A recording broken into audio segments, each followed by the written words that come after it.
My name is Linda Hand. I am with the Speech Science program here at the University of Auckland, and it's my very great pleasure to welcome all of us here today, and particularly to welcome our guest speaker, Professor Pamela Snow. And just before I do, I'm going to just talk to you a little bit about why we're here, what the Talking Trouble project is all about, and invite you to consider what questions you might be left with and what ideas you may have, because at the very end of our session we're going to open it up for discussion and questions. I apologise for sort of standing here behind the lectern. It's not what I naturally do, but there's a camera just there, so please excuse me. You're going to have to excuse me for a cough now. One way and another. Okay, so myself, Linda Hand, my colleague Sally Kedge down here, who's camera operating, and my other colleague Claire McCann, who's lurking at the back there. We represent the Talking Trouble New Zealand project. And what the Talking Trouble New Zealand project is all about, which many of you may know, so please bear with me if you do, that we are here because we are the response really to this increasing evidence that's been coming to us, much of which Pamela will talk about later, that there is, here's the basic fact, a very high incidence of oral language difficulties among young people in the legal system. Now, the figures, again, Pamela will talk about more, I know, but if we just look at a very broad comparison and say, if we're looking at an incidence of around 60% compared to an incidence of around 10% for their peers who don't end up in the legal system. Now, as a response to this kind of evidence, there is an initiative started in the UK called Sentence Trouble, and you can, if you detect a certain comparison between our title and theirs, it's not an accident. We stole their idea with their permission, and they're both puns, of course, on the idea that there's a relationship between language and being in trouble, and indeed there is. What we want to do, however, which is part of the reason you're all here, is inevitably there are a lot of people who are involved, a lot of different organisations, a lot of different disciplines, who have a stake and interest and expertise in this area. So we very much want to set this up, working with others. Now, we happen to all be researchers and also speech-language therapists, and the Speech Science program educates the Masters in Speech-Language Therapy program here at the University of Auckland. And I'm just going to say here, if you have the heading Speech-Language Therapy and the question, why us? Because one of the things we find is, first of all, this issue about oral language difficulties is not very well known, but speech-language therapy is not very well known either.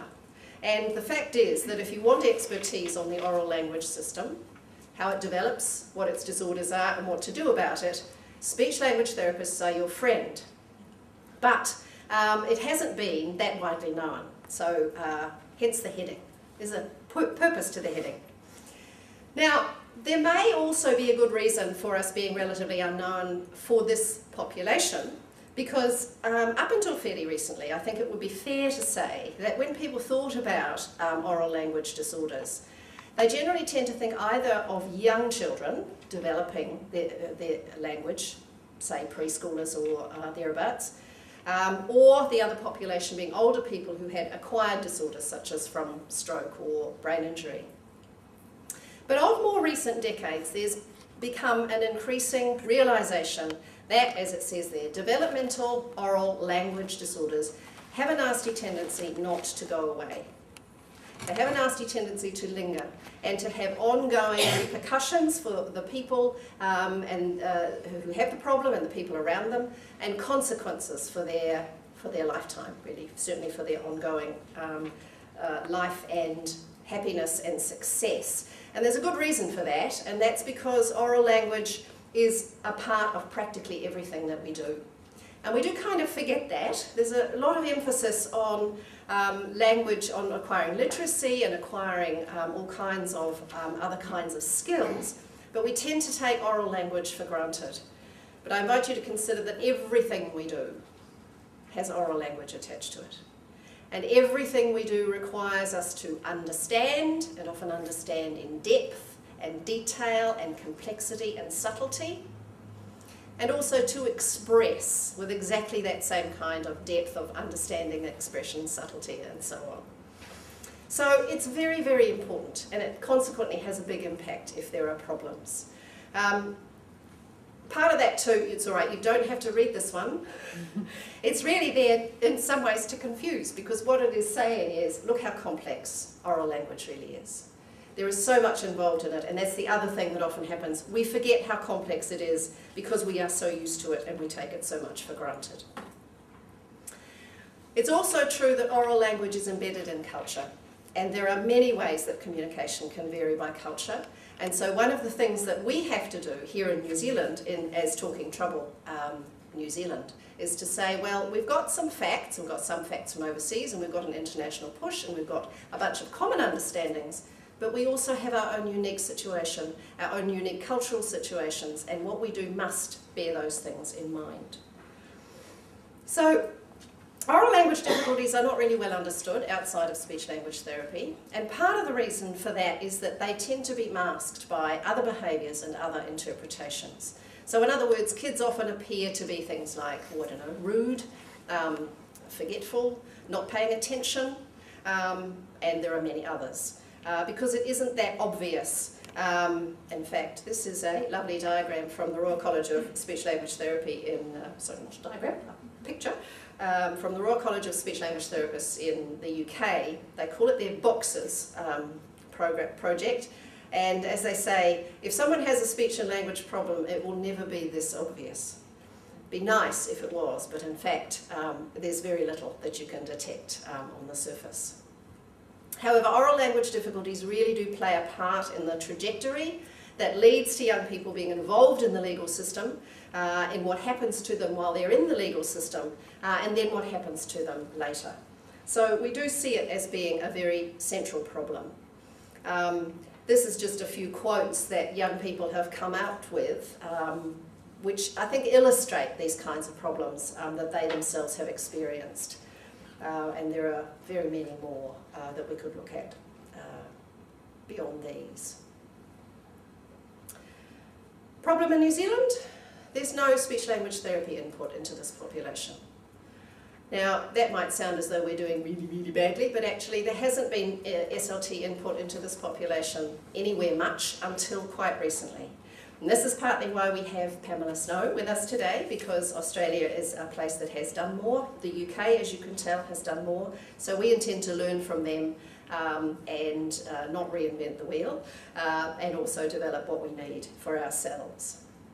So for your future interest and thinking perhaps ahead to the end of this presentation, Talking Trouble New Zealand has a lot of intentions or goals for the future in terms of research, training, intervention and resource development, and certainly not excluding this one down here, advocacy. We are just beginning. So part of the reason you're here is because we see what you do and your own skills and interests as being allied to us, that we can learn from you, and maybe we can also be of service to this area generally. So we intend to be part of an international network concerning oral language difficulties with young people involved in the legal system. And for exactly that reason, we have brought Associate Professor Pamela Snow here from Monash University in Australia. Now, Professor Snow was a keynote speaker at the New Zealand Speech-Language Therapists Association conference in 2008, which really kicked all these ideas off and stimulated a great deal of interest for us, which is now bearing fruit.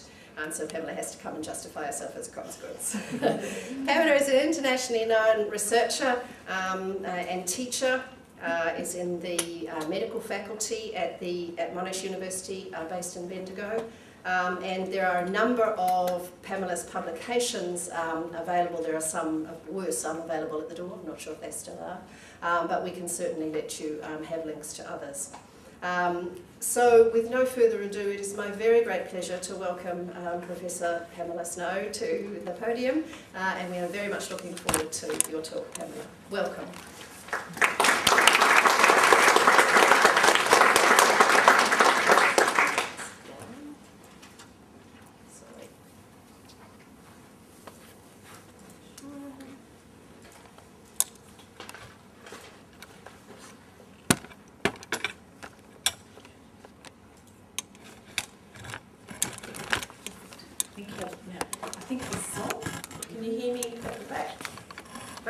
Thumbs up, that's terrific. Look, thank you, Linda, Tiffany, is that the correct terminology? Claire and Sally. I don't think I've ever felt so welcomed as a speaker. I'm really humbled by the warmth and depth of that welcome, and as we would say in Australia at an event such as this, I think it would be appropriate for me to acknowledge the traditional owners of the land and to pay my respects to the elders past and present. So thank you very much for that lovely welcome, and it is a real privilege to be here across the ditch, working with colleagues who share my passion and interest in this area. We've had a fruitful day and a half or so of discussions so far that I think have been really mutually beneficial, and I look forward to the rest of the week. Now, all good? Before I get started, I do need to acknowledge the bodies that have funded our research, and I hope will continue to do so in the future. My co-investigator in this work that I'll describe to you today, Professor Martine Powell from Deakin University, the research assistants who've worked so tirelessly with us over the years, the Department of Human Services, which is where youth justice sits in Victoria, the Department of Education, and of course the many young people themselves who've participated in our studies. Now, just to give you a little bit of a roadmap for where I'd like to go in the next little while, and I try to do this in a sort of linear fashion, but it's sometimes more linear than others. But what I'd like to do is talk to you about this notion of oral language competence, what it is and why it's important in its own right, and also why it's important developmentally for the transition to literacy, which I think most of you would agree is a profoundly important and life-changing transition that needs to occur in the first 3 years of school. I'll talk to you a little bit about vulnerable young people, both from a developmental perspective and with respect to the pathway to educational disengagement, and unfortunately for some young people involved in the youth justice system, and of course, excuse me, a proportion of those young people will enter youth justice via child protection. A little bit about language and language competence and the social gradient and what the evidence tells us about that. Our research and some of the overseas research specifically on the research on the language skills of young offenders, and then look at what this might all mean in terms of implications for youth justice administration, but also for education. This isn't just about what youth justice can do. My message is very much one about widening the net. And thinking upstream, not downstream, so also thinking about how education can engage around this research. Martine and I have been involved in 2 key lines of research over the last 12 or 13 years. One, which I'll be particularly focusing on today, has been on the language skills of young male offenders. We've also done work, though, on the linguistic demands of investigative interviewing with child witnesses. I won't talk so much about that today. I'll just touch on a little bit of emerging data from one of our current studies in Western Australia that might be of interest to you. So, oral language, what does this term mean? Really, when it boils down, when we strip away the jargon, what we're talking about here is everyday talking and listening skills. So speech language therapists, or a terminology we use in Australia is speech pathologists, so in fact, we tend to just talk about speechies, so that'll probably be what I'll revert to here. Speechies will talk about expressive skills, talking skills, and receptive skills, comprehension, understanding skills. So a very important thing to keep in mind here when we're talking about language skills is that we're talking about a two-channel process. We're not just talking about someone's ability to express themselves. That's important, but it's only half the story. If you think about what's happening in this room at the moment, I'm using my expressive channel and you're using your receptive channel. You're doing the processing and I'm doing the expressing. So very important to bear in mind that we're talking about this two-channel process because one is more obvious to us than the other. It's easy for you to be making direct observations at the moment about my expressive skills. For all I know, no one in the room might be paying attention to anything that I'm saying at the moment. You might be sitting there mentally planning your shopping list for the things that you've got to pick up at the supermarket on the way home. You can sit and give me eye contact and nod, but that doesn't tell me that you're actually taking in anything at all that I'm saying. So that's one of the traps, I guess, for young players. Now, oral language competence then is the means by which we negotiate our way through the business of everyday life. It's the toolkit of verbal skills that we apply differentially in a raft of different contexts and situations in our daily lives. It's one of the strongest clues as to who we are. So in that sense it's socially determined and to some extent unfortunately socially deterministic. So as soon as I open my mouth you start making some assumptions about me. One of the first things you figure out is that I'm not from around here because you can tell that because apparently I have an accent. Who would have thought it? So language is a big clue as to who we are.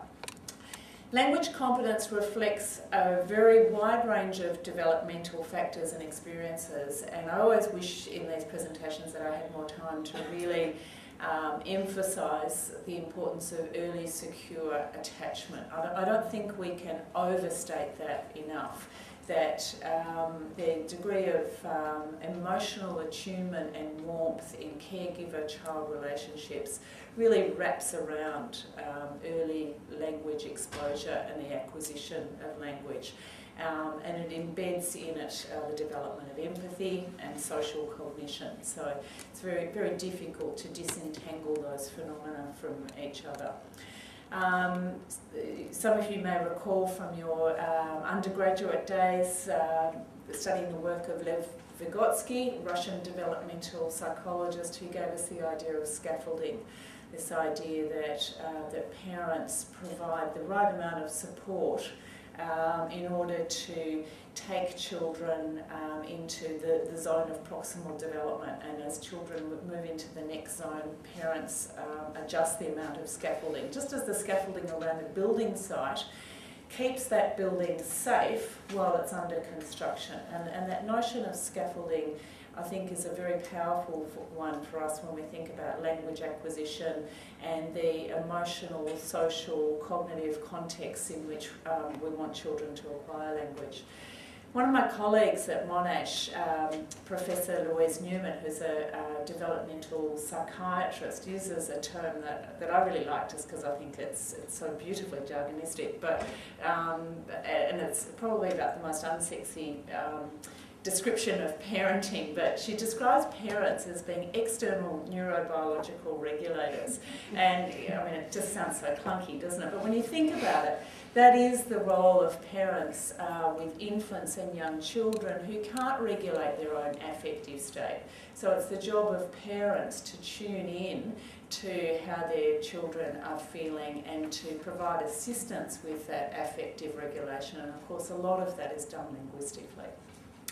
So language competence is closely tied to social cognition, the ability to draw inferences about another person's thoughts and emotions, remembering that in certainly in Western cultures we are socialised to play against our emotions. There are lots of social situations where we have to look like A even though we're feeling B. So, you know, when you're a kid, you might have been told that you're all going to your great aunt's 80th birthday party, and, you know, if you, okay, I know you don't want to go, but you're going to come along and you're going to smile and you're going to look like you're enjoying yourself. And we're all taught to play against our emotions. So it's actually quite a subtle human skill that we have to recognise micro changes in facial expressions and tone of voice and subtle use of language that tells us that when someone says they're all right, they're actually not all right. And that's a very particular human skill.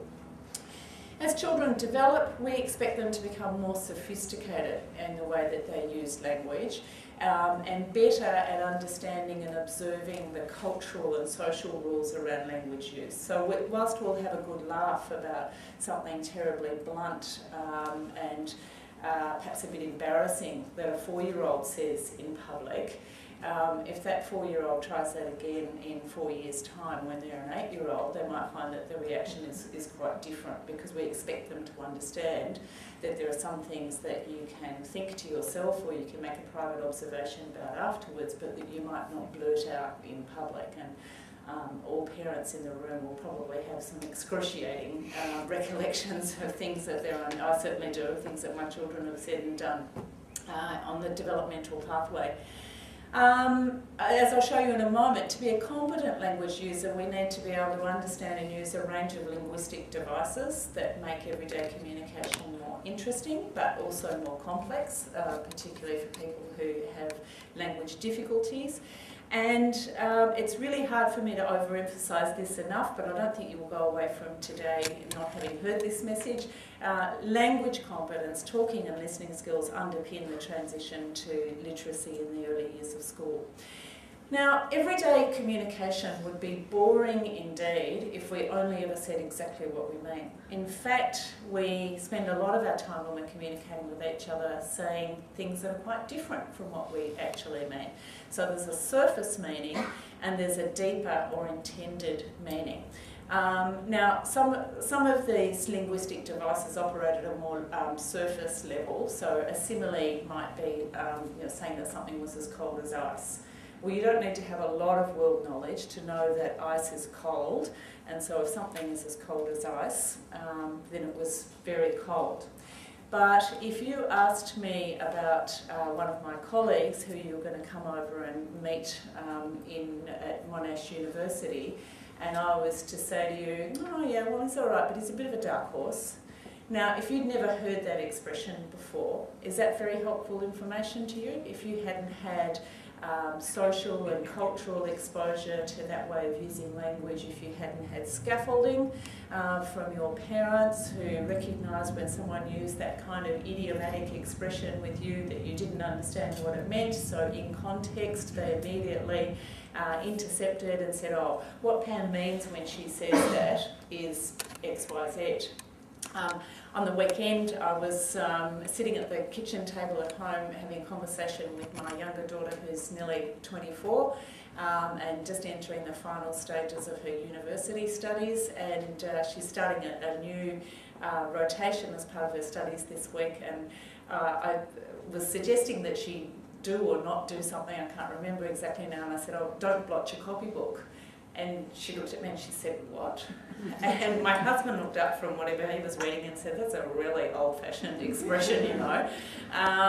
And she said, I've got no idea what you meant. So, of course, you know, these things are a little bit kind of bound by who we are, where and when we grew up. I came up on the end of the fountain pen era, and so, you know, you didn't want to literally blot your copybook when you were writing with fountain pen, because that made your teacher cross. So, you know, metaphorically, to blot one's copybook means something to people of my generation that I've just discovered is like talking Swahili to people of the next generation. So I might not use that, although she's learned something, I guess. Then we have jokes. And jokes operate very often at the semantic level, at the deep level of our ability to recognise that words can mean different things in different contexts. It's maybe not a very respectful example, but it's the best one I can think of off the top of my head.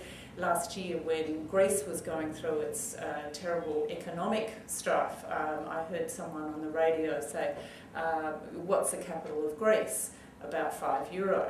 Well, you know, bon bon. But if you don't know that word capital, if you don't have that stored in your lexicon as meaning two different things, then in the world where that actually was funny, you're the one who doesn't laugh because you don't get the joke. And that's what happens to people who have language difficulties. They don't have that sophisticated ability to manipulate meaning and flip something around in their head and see it completely differently. Sarcasm, of course, is one of the most complex linguistic devices because when we make a sarcastic remark, if you think of a conversational turn being like passing a ball to the other person, we perhaps write one meaning on the side of the ball that we can see, and there's a completely different meaning on the side of the ball that gets thrown to the other person. So if it was raining today, and I was to say, oh, lovely weather you've turned on for me in Auckland today, you would probably think from my tone of voice that I didn't mean that, but then you might think, well, she's from Australia and, you know, they don't get enough rain. You know, is it possible that that's what she literally means? So you have to use context. You might have to use your communication skills in a fairly sophisticated way and say, oh, Pam, you know, I'm just not sure what you mean there. You know, do you mean that you really do like rain or you don't like rain? So sarcasm is tricky because we actually say the exact opposite of what we actually mean, but we expect the listener to do that internal inversion in their head and work that out from context. And of course, if you get that wrong, there can be quite significant tears in the social fabric. So if your boss comes to you on a Friday afternoon and leans in your office doorway and says, nice job of the monthly report, and you're thinking, gee, I really just threw that together at the last minute and, you know, it was a bit hit and miss.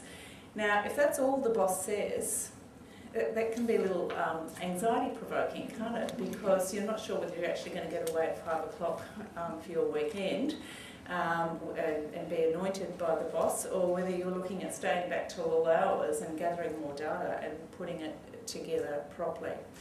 As young people move through late primary school into early secondary school, we expect their manipulation of language to become even more sophisticated. So we expect them to use linguistic devices like analogy and paradox and irony, much more sophisticated devices. Now, language competence is very closely tied to this idea of social cognition, as I said before, that ability that we have to infer another person's affective state from subtle cues, from their facial expression, their tone of voice and things that they say. So that tells us about another person's mental state, what they think and what they know. I think one of the things that we've got a much more sophisticated understanding of in the last decade or so is the idea that human brains need to be studied in relation to each other. You know, the relational brain is really what's important for us in everyday life. Sure, we use our brains in a lot of individual ways and have a lot of cognitive and memory tasks that we need to undertake every day. But our success as human beings depends very heavily on the capacity of the relational brain, the ability of the brain to be reading other people's mental states and thinking about what other people know and don't know, and making sure that there aren't those little tears in the social fabric. Remember too that a lot of the social cues that we ask people to navigate their way through in a day-to-day sense are not at all clear. Many of them are ambiguous, and in fact one of the things that we've known for some time about young people who wind up in the justice system is that they tend to, if they're faced with ambiguous social cues and one possible interpretation is a hostile attribution or interpretation, they'll tend to go with the hostile interpretation first rather than the more neutral one. We know, of course, that people on the autism spectrum are not good at interpreting and decoding social cues. But there's also evidence that children with language difficulties are not good at understanding social cues, and that impacts even at a preschool and primary school level on their opportunities for friendship. Now, if I was working with you in a workshop, this is the point where I'd make you do some work, and I'd get you to tell me what you think might be going on here. In fact, why don't I make you do some work? What are some possibilities for what's going on here?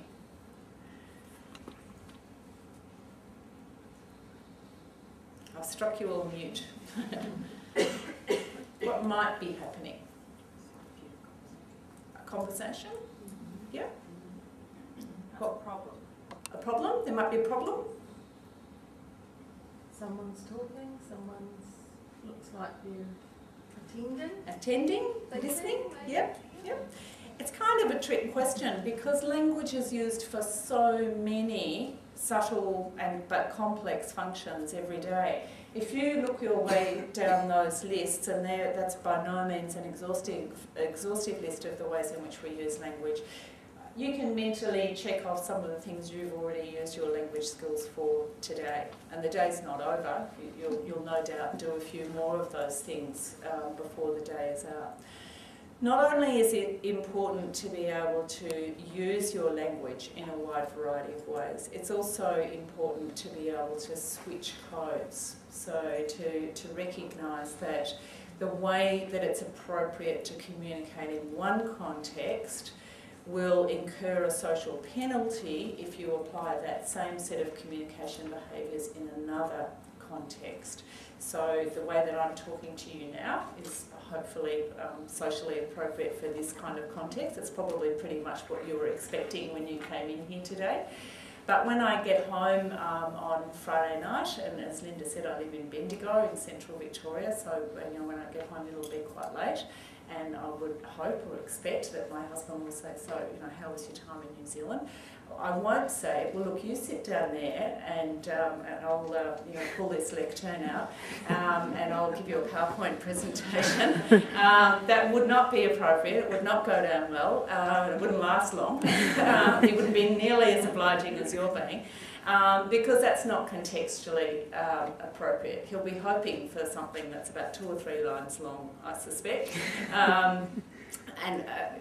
because that's all about context. And again, we know that young people who have language difficulties, and for a variety of, their difficulties may be for a variety of reasons, but we know that they are often not good at this tricky business of code switching, of working out that what's okay here is not okay there.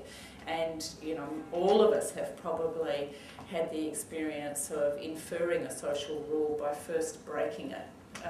That's how developmentally we got taken aside by our parents and told, you can't say that in front of that person or talk about that topic, that's a no-go zone or whatever. And often that's how we learn social rules. We break them and we get held to account and we feel embarrassed or humiliated or we're concerned that we've upset someone, and then we try to modify our behaviour so that we don't do that again. Now, as Linda mentioned, language is also profoundly important in a cultural sense. It is largely, of course, culturally determined, but it's also one of the means by which culture is transmitted from one generation to the next. And I don't have time to go into that in any detail today, but of course that's a kind of a wraparound concept around what I'm going to talk about. Now, I think it is important to ponder for a moment this notion of the transition to literacy, because I think you would all agree that making the transition to literacy at the developmentally appropriate time is profoundly important. You would probably also agree that those young people who succeed academically in general are less likely to find themselves getting in trouble with the law. They're not completely mutually exclusive, but they do tend to work against each other. Academic achievement, academic success tends to be a fairly robust protective factor. But if we think about the transition to literacy, it's important to remember that whilst learning how to talk and understand a biologically natural phenomena for which we as humans are pretty much pre-programmed, as long as we've got all the appropriate equipment and we're exposed to people who talk to us and around us, at one level or another we're going to learn how to talk. But reading and writing are biologically unnatural acts. They're just social contrivances that happen to carry a lot of weight in our society. They happen to matter enormously, but they're not biologically natural. They require years of specific and prolonged instruction. The transition to literacy builds very directly on the psycholinguistic competencies that children take to school with them.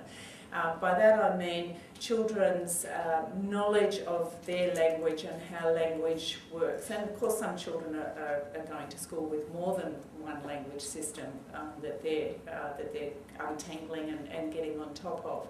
But there are ways that we can assess where children are up to with respect to vocabulary, comprehension, their grasp of the syntactic, grammatical rules of how words get put together to express different ideas. And Maggie Snowling and Charles Hume, two of the world's preeminent reading researchers, they were formerly at the University of York. Maggie Snowling has now gone to Oxford. They commented in a paper a couple of years ago that literacy is parasitic on language. And I'd like to give you a really strong visual metaphor to go away with so that you don't forget that idea.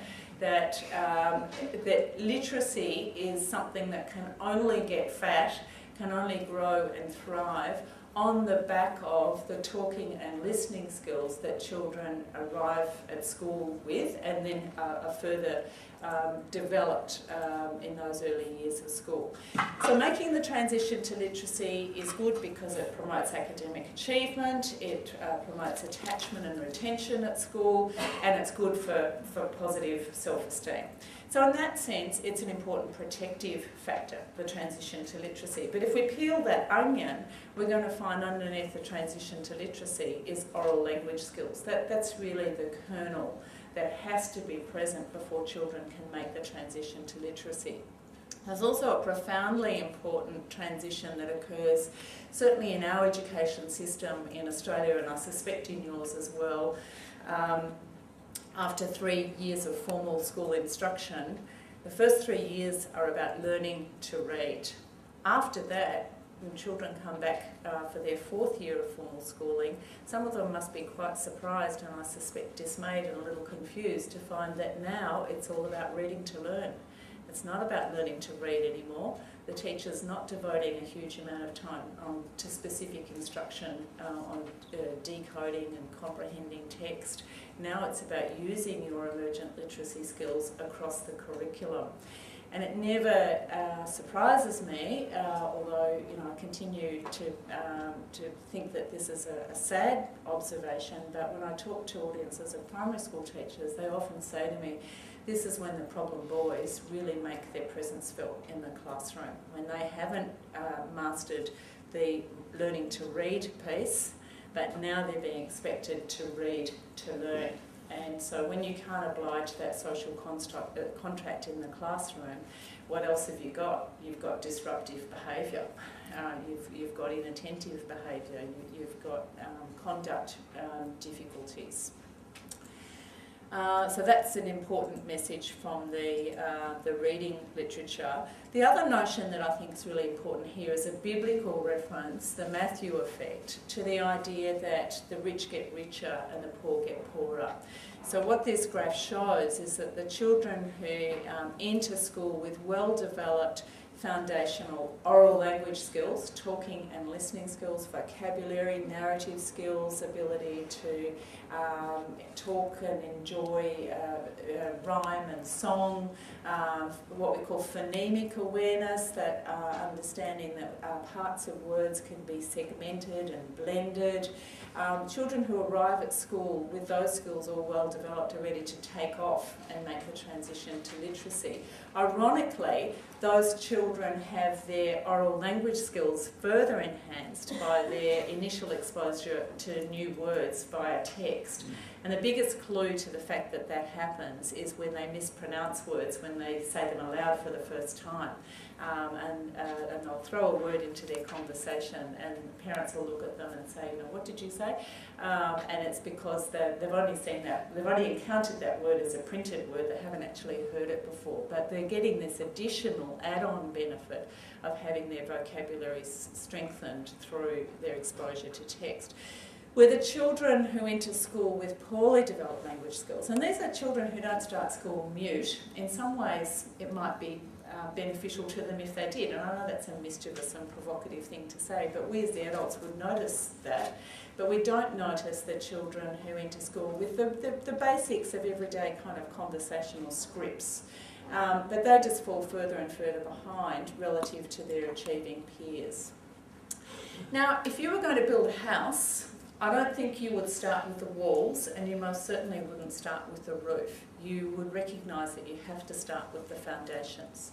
So if we think of the child as being the metaphorical house from a language and learning development perspective, our argument would be that we have to have oral language competence as the granite-like foundations.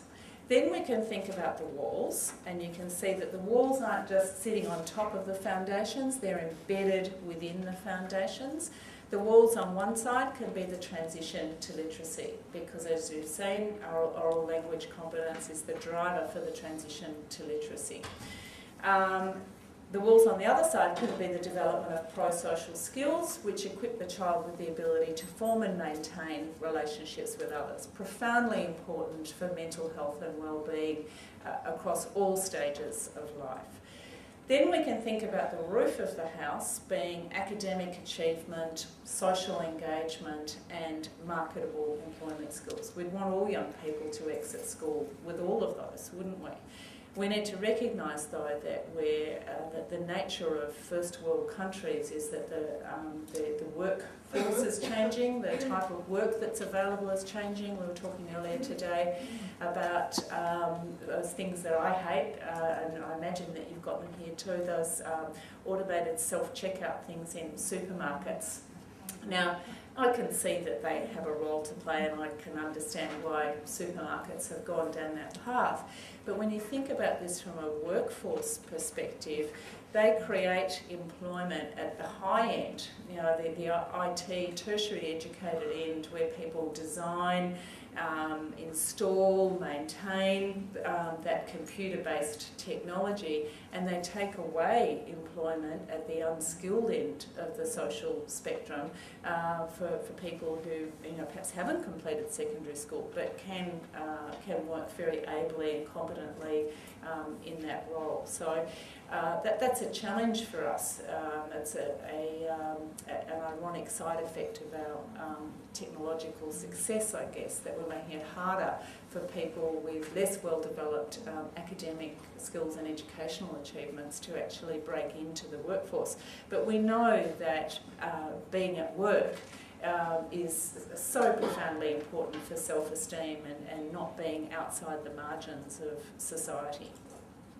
Now, I said I'd talk a little bit about language exposure and the socioeconomic gradient. This is a reference to some work done by Hart and Risley in the United States in the mid-1990s. And what they did was they took tape recorders, with permission of course, into homes where there were 2 to 3 year old children. And over a couple of weeks they recorded the amount of language that children were exposed to. And what they found was that children of professional parents were hearing a bit over 2,000 words an hour. Children of parents on welfare benefits were hearing about 600 words an hour, and children of working class parents were sitting somewhere in between.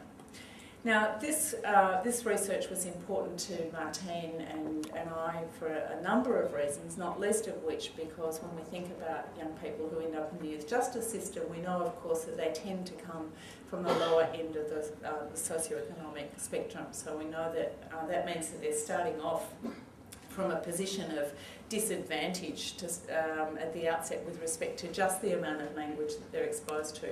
Remember too that this is quantitative data. This isn't telling you anything about the qualitative aspects of those early language encounters. And You know, I've already told you about my views on supermarket checkouts, and you know, like most of us, I have to spend some time in that great social laboratory, the local supermarket, every week, and I often tune in. Try not to do it in a creepy way, to the way that parents talk to their young children, and it always fascinates me to, and you know, as a parent I know that supermarket shopping with children is not necessarily a fun activity, but it is interesting to hear the kinds of language that children are exposed to that is probably a bit of a microcosm of their bigger world. So some children here get off that, put that down, get over here. Other children here, now what kind of fruit would Daddy like? You like bananas, but what does Daddy like? So that's a very different kind of set of interactions, isn't it? It's not only linguistically more expansive, it's also thinking about another person. You know, it's got that kind of social cognition, theory of mind component to it. I was in the supermarket recently, and there was a woman with a little girl who was about 3 in the trolley who had a packet of Smarties, and the little girl was standing up in the trolley and she ripped open the packet of Smarties. And what do you think happened when she ripped open the packet of Smarties? Claire's just demonstrated, they sprayed everywhere. And you could see that coming, couldn't you? And the mother got very cross, and I'm not being judgmental about the mother, this is me thinking in the way that I think, you know, about these kind of developmental issues. And the first thing the mother says was, "What did you expect?"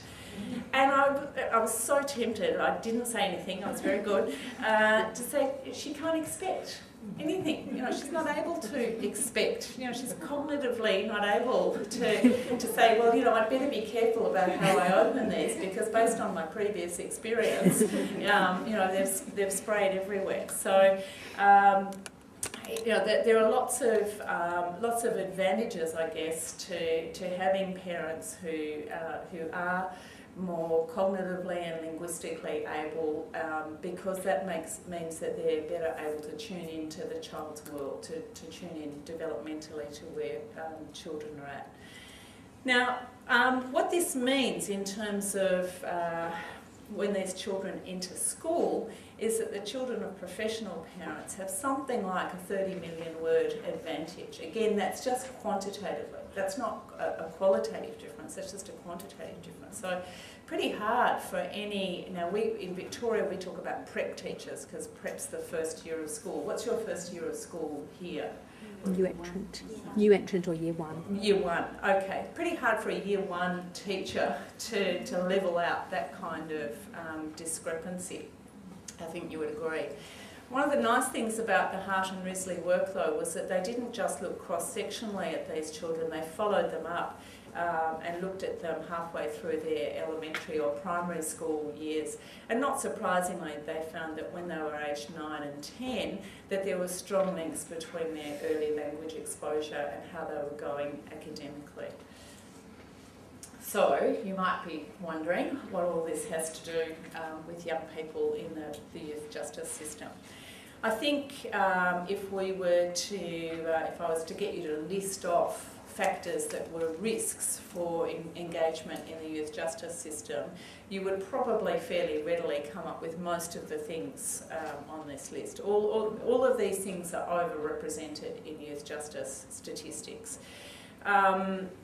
The early death piece, I think, is important. I think that's a particularly depressing fact to have to list there, but that comes out of some research done in Victoria by people at the Centre for Adolescent Health, where they interrogated coronial records in the state of Victoria over a certain period of time.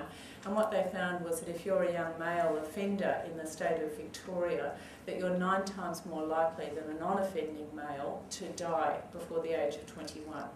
If you're a young offending female in the state of Victoria, you're 41 times more likely than a non-offending female to die before the age of 21. So we can't ignore the health risks. You know, it doesn't get much more risky than a greatly elevated risk of mortality for young people to be involved in offending behaviour. So none of those things, I think, will be particularly new or controversial to you. However, I wonder whether you've ever thought about those same variables with respect to their implications for language development. Because all of those same variables, individually or collectively, bode very poorly for the development of oral language competence. I've highlighted their history of behavioural conduct disturbance as a reminder that many of these young people come to our attention by virtue of their behaviour difficulties. And Nancy Cohen from Toronto made the observation in one of her papers some years ago where they took a sample of boys referred to a local CAM service, a child and adolescent mental health service, and they were boys referred from primary schools because of externalising behaviour problems. And they did formal language assessments on those boys and found that a third of them had a clinically significant but unidentified language impairment. And she said that children find their way into the service delivery system by virtue of what the key adults in their world see as the primary handicapping condition. And if you're a child with behaviour problems, the key adults in your world, your parents and your teachers, will see your behaviour difficulty as a primary handicapping condition because frankly that interferes with their day. But if you enter the service delivery system with that label behaviour problem on your head, then everyone's going to know that you're a behaviour problem and you'll be assessed and configured and managed and responded to as a child with a behaviour problem. And she argued very strongly that children identified as having behaviour difficulties, particularly when they are also experiencing learning difficulties, should be referred for a speech-language pathology assessment. Now, the research on the language skills of young offenders, as Linda said, has really been growing internationally in the last 10 or 15 years, and there's activity happening in various pockets in the world. And it moves beyond this well-established evidence that existed 10, 15 years ago that these young people underachieve academically, they have poor social skills. And we started to wonder then whether language difficulties might be underlying both sets of findings. In general, to cut to the chase, I can tell you, and the percentages vary a little bit from study to study, but at least 1 in 2 young male offenders have been found to have a clinically significant but previously unidentified language impairment. So that's when we put them through standardised language measures like the clinical evaluation of language fundamentals. In Victoria, our youth justice context is a little bit different from everywhere else in Australia and from most places in the world in the sense that we have a dual track system for 17 to 20-year-olds. So that means that magistrates can, in some circumstances, keep older young offenders in the youth justice system, so they don't have to automatically go to adult corrections just because they're nearly 18 at the time of sentencing or even over 18. And developmentally we think that's hugely advantageous. We have the lowest rate of youth supervision or detention in Australia, and we also have fewer Indigenous offenders than other states, partly because we have fewer Indigenous people in Australia. It's not all because we're such hotshots at how we do things in Victoria. Now, our most recent study was actually carried out with older young offenders, and we looked at 100 young people who were completing custodial sentences. We'd done 3 previous community-based samples. So consequently, because they're in that older setting, their average age was about 19. They had an average of 9.8 years of education. That doesn't mean that they had mastered nearly 10 years of the formal educational curriculum. It means that that's the point where they, at education, finally said, you know, it's over. It's not me. It's you. This has to end. You know that these young people have very fraught and problematic relationships with education. So we can't make any assumptions about what their actual level of curriculum achievement is from that number. It's fairly meaningless in that regard.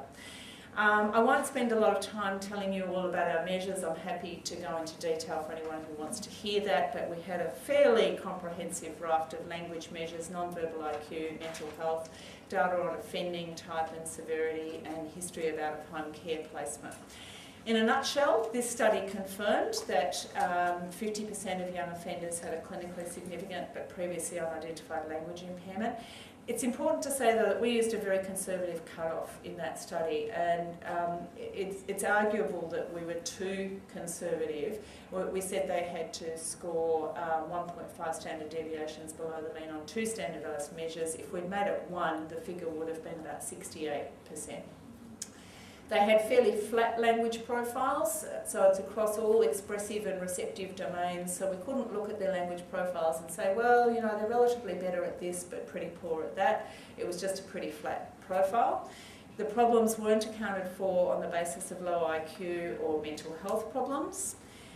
The majority of those who we identified as having a language impairment told us, because we did a structured interview with them, that they had been identified early in their school years as needing some kind of special services. So some of them told us that they'd done reading recovery, 1 or 2 of them said that they'd had speech therapy, but early school departure was the norm. So whatever we were doing in the early years for those young people clearly wasn't enough.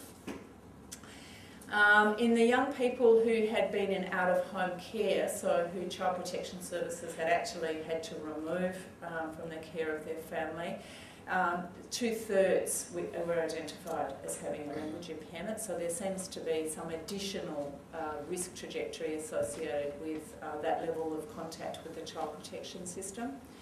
Marketable employment skills were virtually absent. Overwhelmingly, they'd done a bit of this training program and a bit of that training program, and it was all very piecemeal, but very few of them had anything that they could go to an employer with on the end of their custodial sentence and say, I am fit for this kind of work now. Now, interestingly, in our previous community samples, we had wanted to look at the relationship between violent offending and the presence of a language impairment, because we had a hypothesis that there might theoretically be a link there. In our community samples, our findings were not conclusive, and that's partly because, as you would expect, I guess, in a community sample you don't have a large number of young people who've got a history of violent offending. Because we lock up so few young people in Victoria, when you go to a custodial sample, they've nearly all got a history of violent offending. So we kind of went from a famine to a feast in a research sense. But what we did find here was, and I won't spend time going into how we did this methodologically, but 87%, so 87 of these young people actually had a history of convictions for violent offendings, not charges, but convictions of violent offences. And we quantified that using a particular measure that's been published for that purpose, and we created 2 subgroups. Interestingly, those subgroups, so one we called high offending, so that was 26. We did a median split on their offending scores. One we called high offending, that was fortunately the smaller group, and one we couldn't call low offending because they're locked up young offenders in Victoria, so we called that not high. And they differed significantly on years of education. So the ones who had the more serious pattern of violent offending had significantly fewer years of formal education under their belts. But when we looked at their performance on our standardised language measures, so you can see the high offending group on the left in the pale blue, and the not higher in the grey, and the mean scores are the first and third columns. You can see highlighted in red the measures where that high offending group did significantly more poorly than the not high group, and the one in orange, the second one from the bottom, approached statistical significance but didn't quite get there. So this is the first study, I think, anywhere that's shown a significant association between severity of offending, particularly as marked by convictions for violent offending, and the greater probability of having language difficulties on standardised measures. Now, there are lots of limitations to our research, and I'm very happy to list the ones that I can think of, and you can probably tell me about more. The biggest one that I'm most self-conscious about is that up until this point, we don't have data on young people from Aboriginal and Torres Strait Islander backgrounds, and there are a raft of reasons for that. But we're currently collecting data in New South Wales, and that's a specific part of our research remit, so that project is underway at the moment. and there's any other number of factors that we need to be conscious of in looking at the results of that study. I do think it's important, though, as I mentioned at the start, to think about this interface between child protection and youth justice, because we know that many young people enter youth justice via the child protection door. And as you saw in that study, those young people who'd had a period of out-of-home care placement were significantly more likely again to display language difficulties. Engagement with child protection, I would argue, is a wonderful opportunity for full developmental assessments to be carried out and for specialist services to be engaged as needed on the basis of those developmental assessments, because obviously it makes sense to intervene earlier in someone's developmental trajectory rather than later. In the study that we're currently, we've just finished collecting data on in Western Australia, this is a sample of 85 to 12-year-olds in the child protection system. So fortunately, one would hope in this age group no youth justice involvement, and we don't know what proportion of these children will go on to have significant externalising kind of behaviour problems. But what we can tell you is that on formal testing, 25% of those, so these are children who are required to participate in an investigative interview where their testimony is going to have to form the basis of a prosecution case against an alleged perpetrator of sexual abuse. 25% of those children are performing in a clinical range on our language measures. The comparison group there are a socioeconomically similar group, about 17% of whom we expect to perform poorly on language measures, and in the population the statistics are variable, 7, 10, 12%, so you can see that involvement in the child protection system is creating an early risk.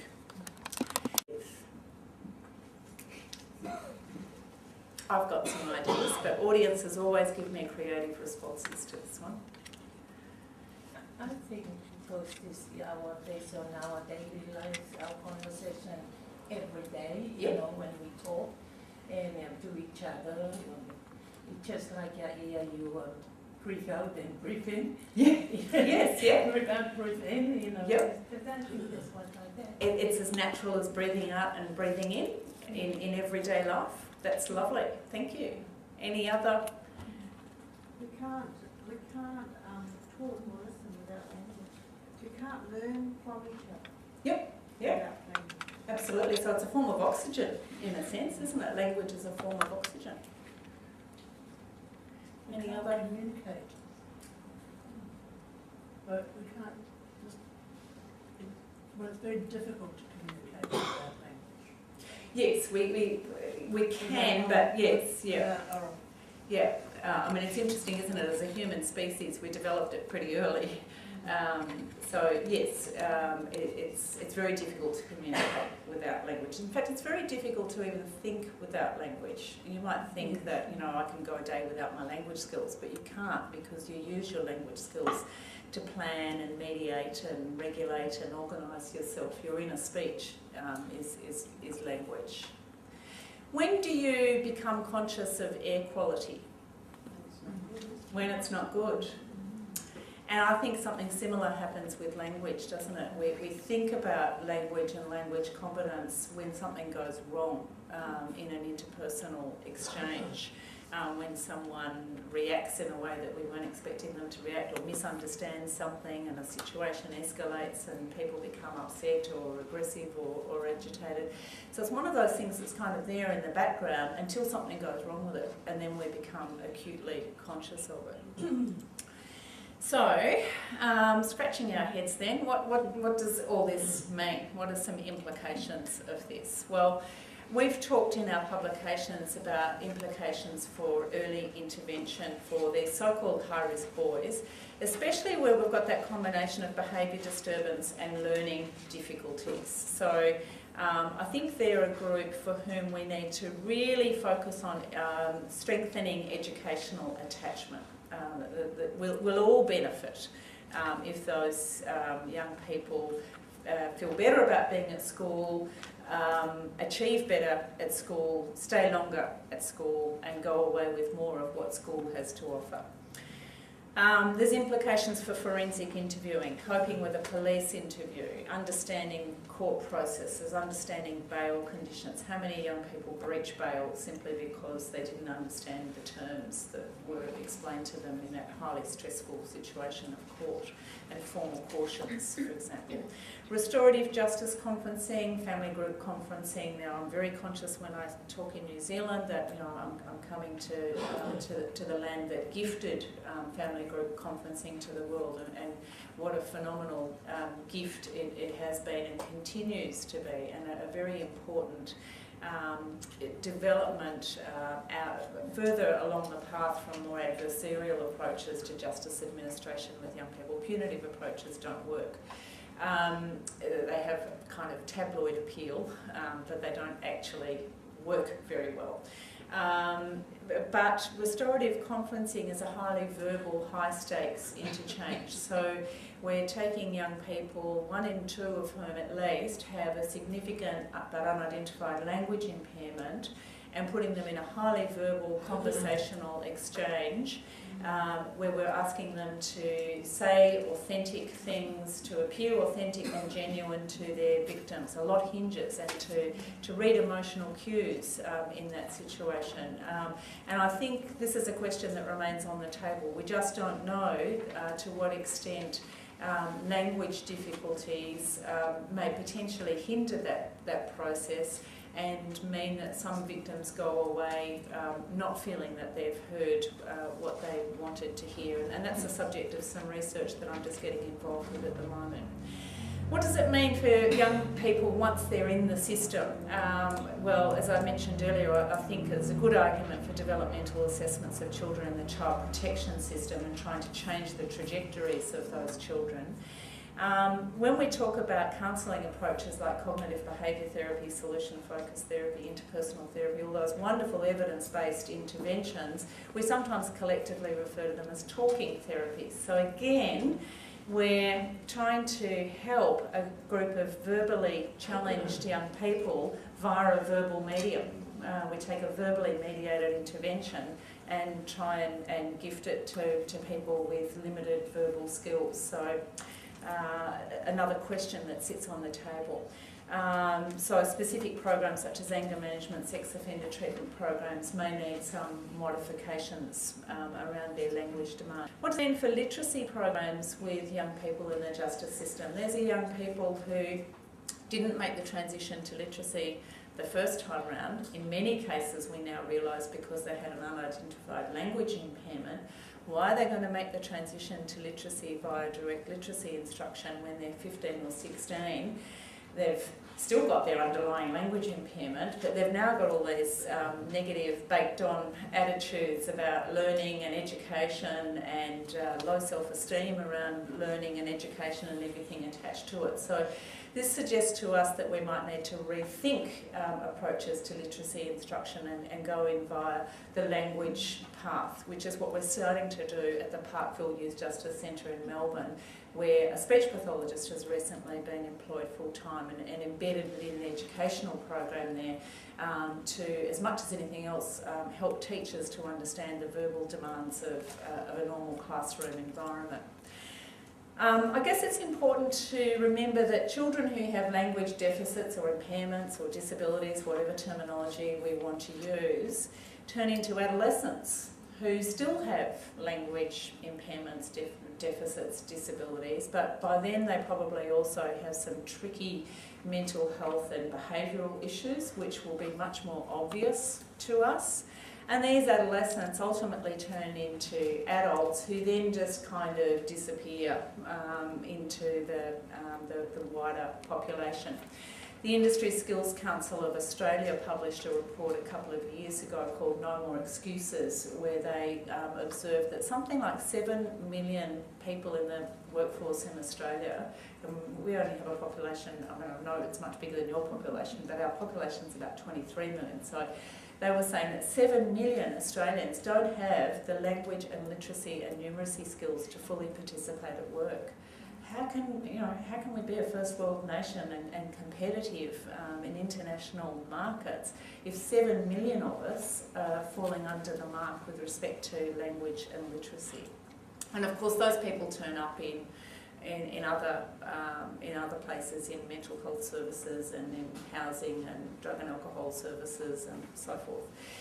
So one of my take-home messages is that boys who have behaviour problems and learning difficulties really need to be raising red flags in our minds. This is an opportunity to intervene early, to go back to Nancy Cohen's observation that children find their way into the service delivery by virtue of what the key adults in their world see as the primary handicapping condition. So if we don't look beyond behaviour, we're never getting the full picture, the full developmental picture, which means that we're not seeing intervention levers that can be pulled for these children. Once we get the full picture, we can see where and how to intervene.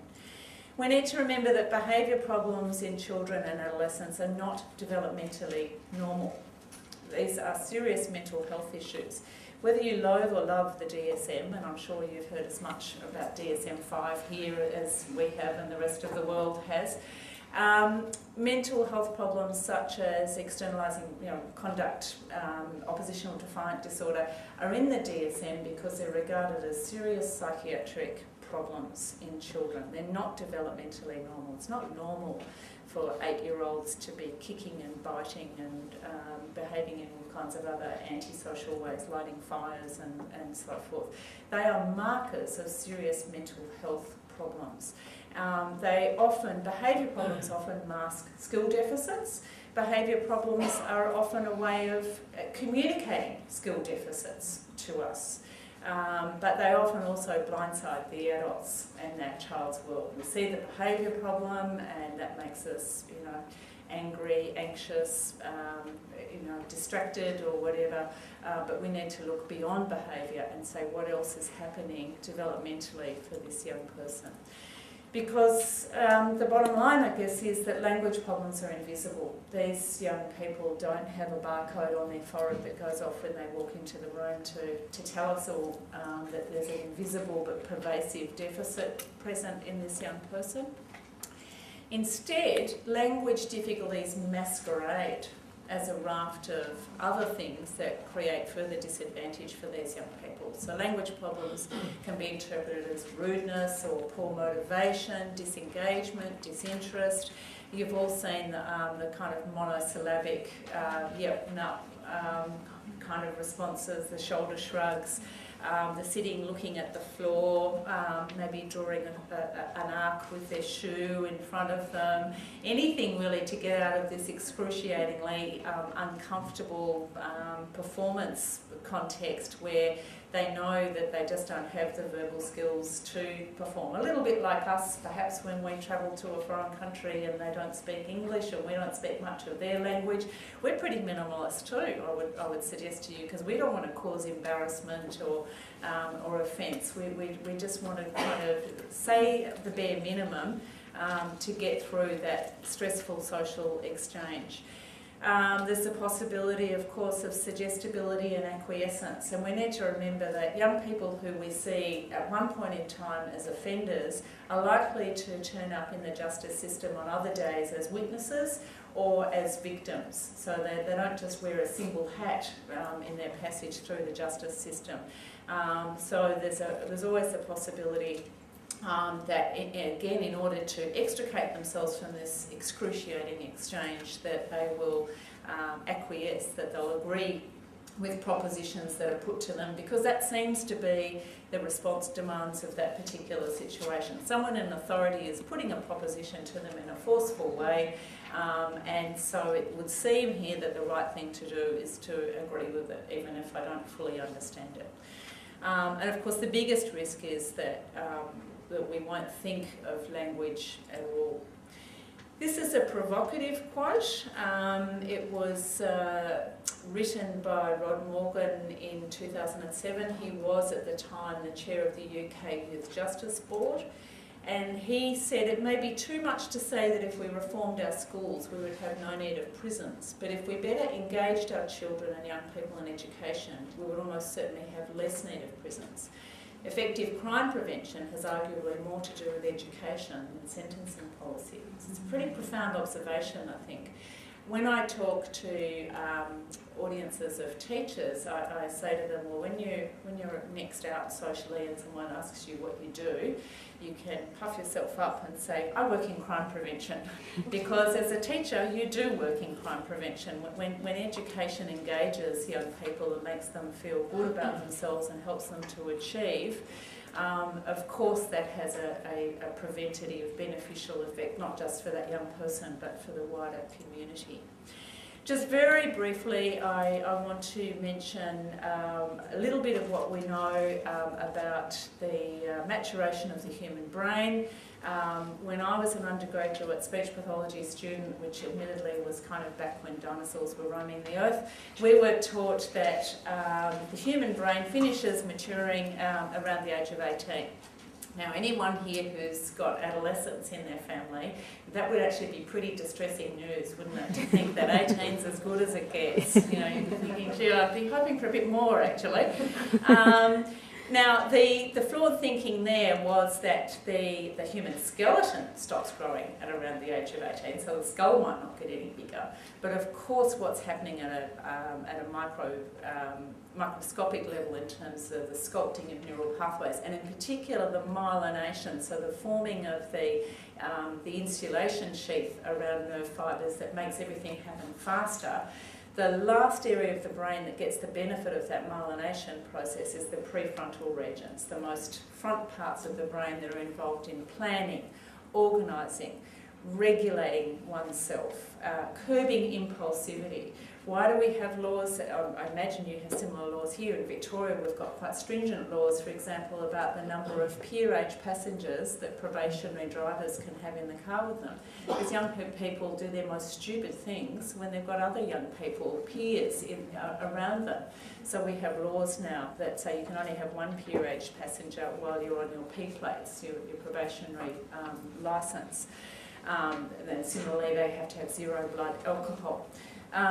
So we know now that for young males, those prefrontal regions finally mature about the age of 25. For young females, it's around age 23. I said to my younger daughter, who's nearly 24, I said to her the other day, your prefrontal regions are just about done. And she said, gee, Mum, can I quote that?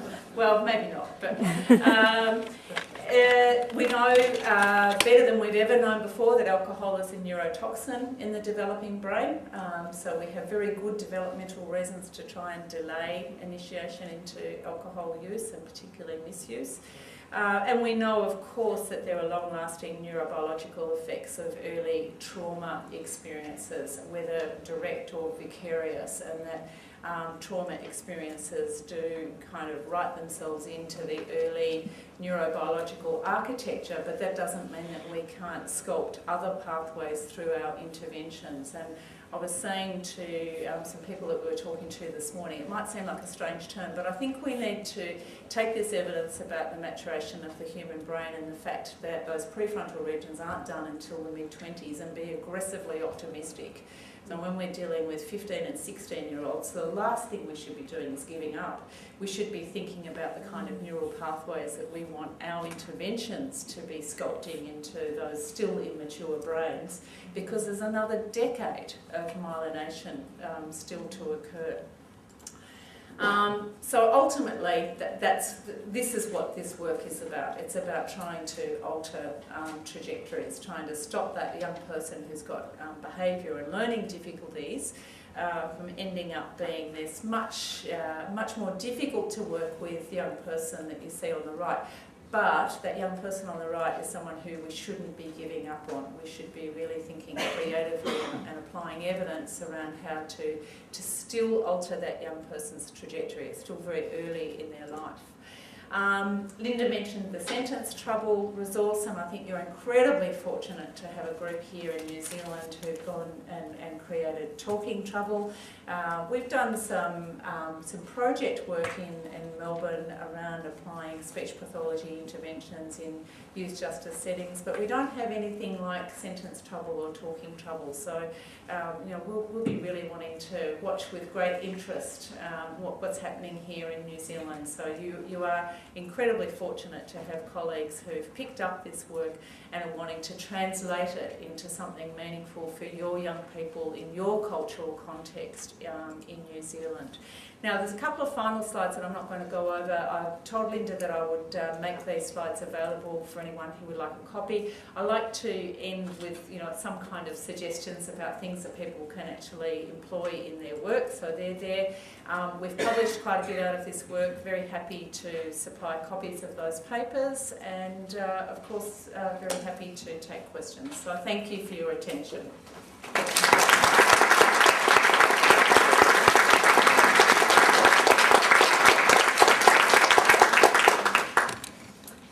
Thank you very much, Pamela. I think that we probably all agree that that was extremely thought-provoking, extremely full of information, fantastic, and quite nicely illustrated too, I think.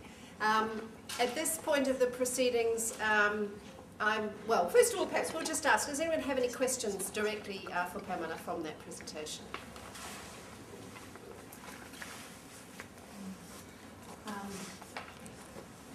My name is Hilda.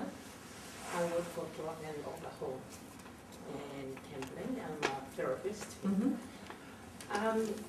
I think I'm sitting here, look at it, and think it's really important for us. It's not about language, what kind of your culture's language. I think it's the language people can understand. Can understand, because sometimes we professional and we talk, because I used to work for the child and family, before. When you talk to the young people, like you say they are the blind side of the arrow, you don't realize that language those children don't understand, I think that's what is important for me. Thank you very much. Oh, thank you for that really insightful observation, and I think that it is tricky that we never really know what another person's understanding until something slips out sometimes quite inadvertently, and we kind of then get this amazing insight into what this other person's been thinking. Because where I work at the moment, we work for the young adults, and adults, they are from prison. And everything you say is all true, because what the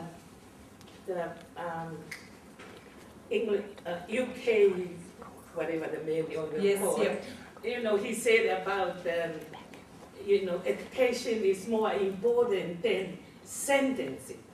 And I believe it, because some of the young people, they put in jail for 4 or 5 years, and they release to us, or they see, because they drug. It's really hard, we have to be careful what kind of words we can assess them and see, and I learned a lot today. It's good. Thank you very much. Oh, thank you for your observations. Have a nice trip home. Thank you. Any other questions or comments? Yeah. I think we struggle in New Zealand with our youth justice system, and that they're sentenced to a sentence. And we don't look at where they have come from. And as you said, so many of them are coming from care and protection, and the writing was on the wall when they were younger, and we are still not focusing on those deficits. And we get them as adolescents, and we might get 3 months with them. And what can you do in 3 months? You can't even get them assessed. You can get a mental health assessment, but you can't get the sorts of assessments you're talking about. And it's very frustrating.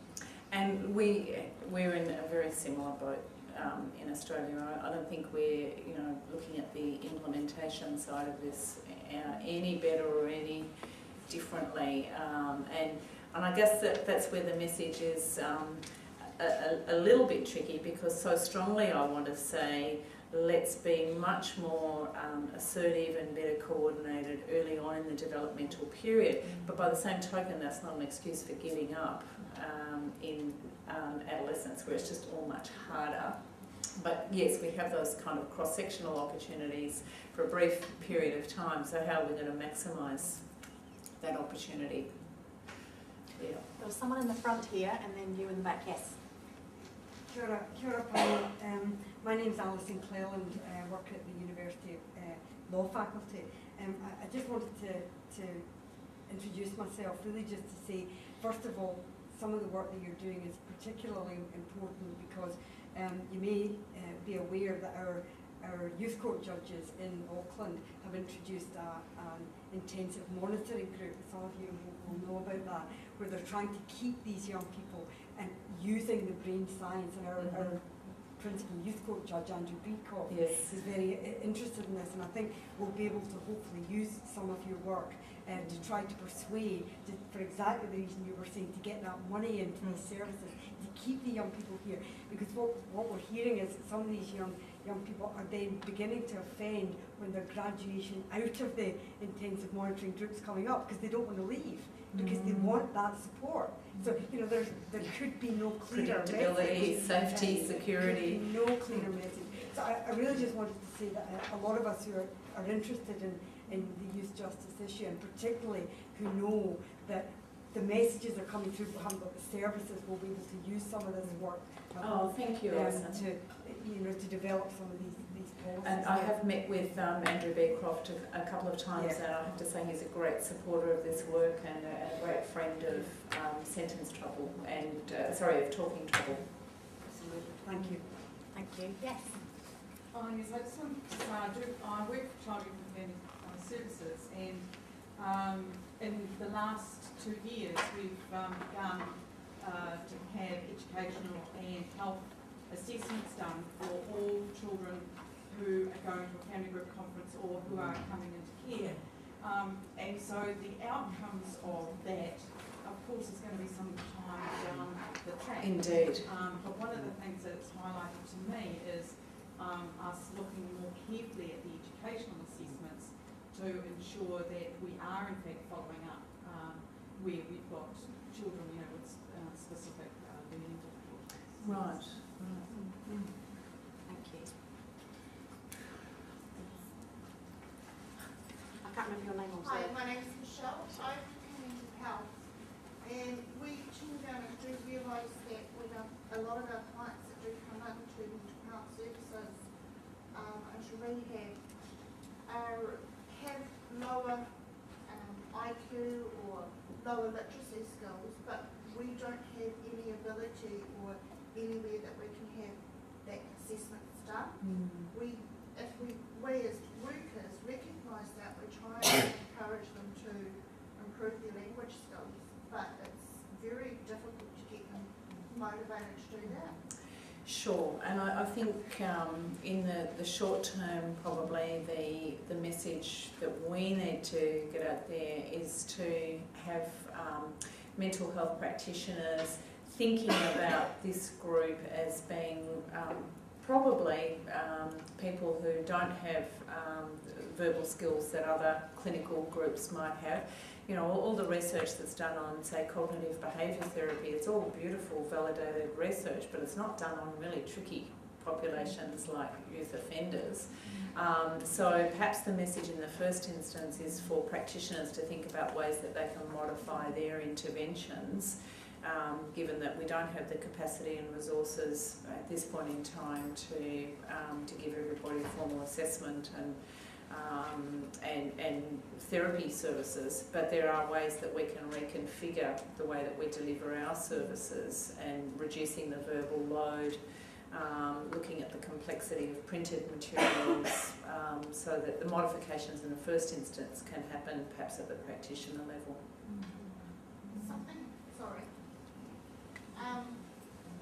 Was all of your research done through verbal? We specifically focused on oral language skills, talking and listening skills, for a couple of reasons. Firstly, there was already good research evidence to tell us that these young people have literacy, reading and writing difficulties, and we had good Australian evidence to that effect. So we wanted to use the limited time that we knew that we would have with these young people to really focus on their talking and listening skills, and not to further kind of endorse a sense of failure that they probably feel when they're being assessed on reading and writing skills. We thought, we don't need that piece. We wanted to focus on the talking and listening skills because that's where we felt the evidence was lacking. I was particularly thinking of like the deaf communities. Oh, okay, yeah, look, we collected data in the last study, self-report data on history of hearing impairment. We didn't actually assess hearing, but I mean, we know that profound levels of hearing loss can sometimes turn up in this population. Interestingly, I think there was 2 or 4 young people who said that they had had hearing difficulties in their lives, but they didn't turn up in the language impaired group. So we need a much bigger sample. I'm interested, we're talking about discovering these kids who are having difficulties. Is anything being done to help the parents of those children much earlier on? Yeah. Like, I mean, we've got Plunkett here, I just feel that there's an awful lot of information that young parents don't have. Now, not everybody will necessarily assimilate it very easily. A lot of what we're referring to, of course, is intergenerational. And so, these young people were often born to teenage parents who themselves had exited school early, who themselves had a very ambivalent, at best, relationship with education, low language and literacy skills. Then in Australia, the Pathways to Prevention project that was done out of Griffith University by Ross Hommel and his colleagues did actually target a specific vulnerable community, and language was one of the variables that they studied, and they did get better outcomes when they had that targeted intervention at a community and a family level. The trick, of course, is to target families in a way that feels accessible and non-stigmatising and value-adding for those families rather than further alienating them. But certainly I would agree with you that strengthening families and trying to change the intergenerational trajectories is very important. And the cultural differences, of course, I mean the racial mix, the cultural mixes that there are in our societies now. Absolutely. Makes it incredibly difficult. Absolutely. Furthering that point, are you targeting teachers? Sorry? Are you targeting teachers? And have you read that book, Why They Kill, in 2000? No, I haven't read that specific book, but I can say yes to your first question. Yeah, that was a very interesting, I recommend you read it. Okay, thank you. A man who interviewed long-term prisoners. Okay. And the thing that he came up with is, if you're going to come from a background like that, a difference can be made from the school, not from the home. So are you educating teachers? You're almost like a plant in the audience asking that question. We've just last Saturday, a paper of ours was released early online, and again, Linda, I'm happy to send a copy to you, but Linda and Claire and Sally all have copies. This is a paper describing a randomised controlled trial in Victoria in 14 disadvantaged schools, where 8 were randomised to the research arm, 6 to the control arm, and the intervention comprised a year and a bit of teacher professional development around language competence and the way that language competence can be fostered in the early years classroom and how it underpins the transition to literacy. The measures of interest were children's language and literacy skills at the end of the 2-year intervention, and we had about 1,200 children in this study. At the end of 2 years, the children in the research schools had significantly better oral language and literacy skills. Low tech, low cost, teachers loved it. But as you would probably know, it's like going into an ideological war zone, talking about what teachers should be doing in the classroom. Now, I'm prepared to don the rhino hide and go into that war zone, but it's not an easy message necessarily to convey. There's a lady here. Yeah. I've 2 parts to my question, if that's okay. First of all, for those of us working with this group of young people, the first thing is to be able to pick up that 1 and 2 that have the difficulty. Yep. So is there a screening tool that we can utilise, which obviously doesn't involve having a speech language therapist in our budget? Yeah, as a typical academic, I'll say yes and no to that question. Is there a screening tool? There are screening tools of variable levels of accuracy and utility and user friendliness. I suspect that is something that your talking trouble colleagues might be interested in talking to you about, actually. We're already thinking about it. Fantastic. Yes, we've got plans to develop New Zealand specific ones.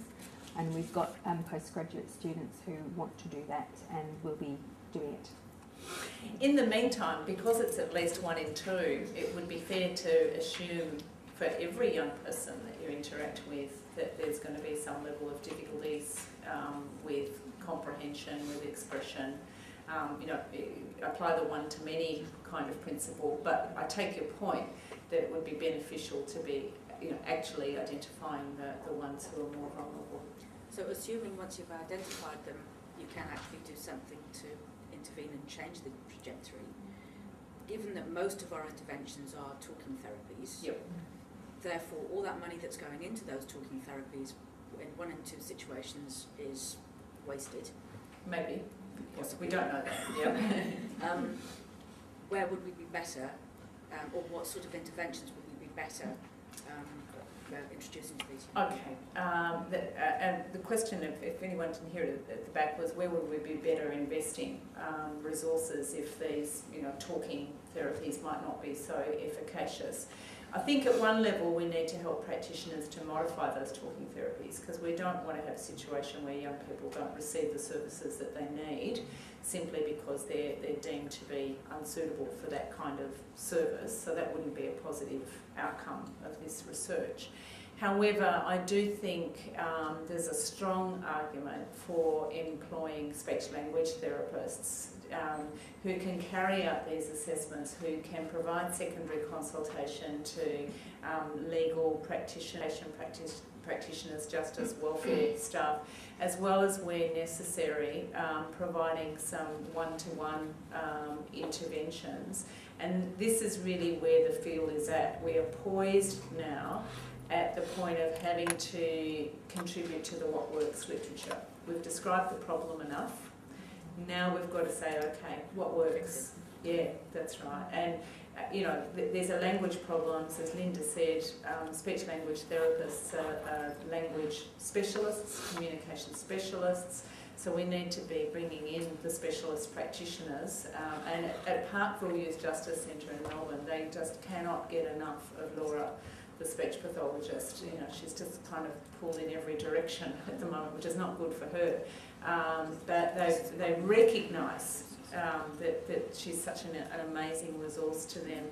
And interestingly, they've changed a couple of things there. Another thing that they've done is gone to a trauma-informed practice model in the whole youth justice facility. So all staff have been trained about the neurobiological effects of childhood trauma. So it's difficult to kind of tease out, when you add fluoride and all kinds of other things to the water, what's producing the effect downstream.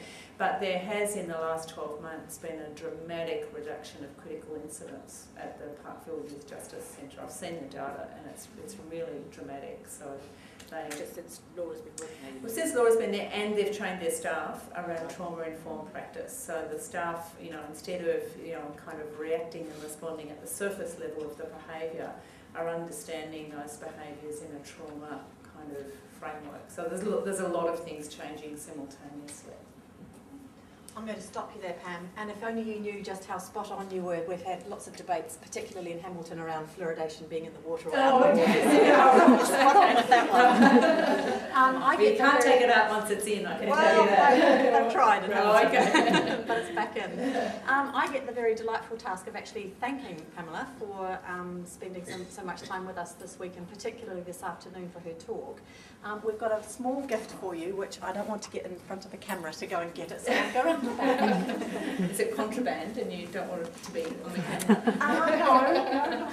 No, but we would just like to say how delighted we are that you've shared your wisdom with us, and how applicable a lot of the Australian situation is here in New Zealand, and as you said at the beginning, this has been a really mutually beneficial few days for us. We've just learned so much, and what a terrific presentation.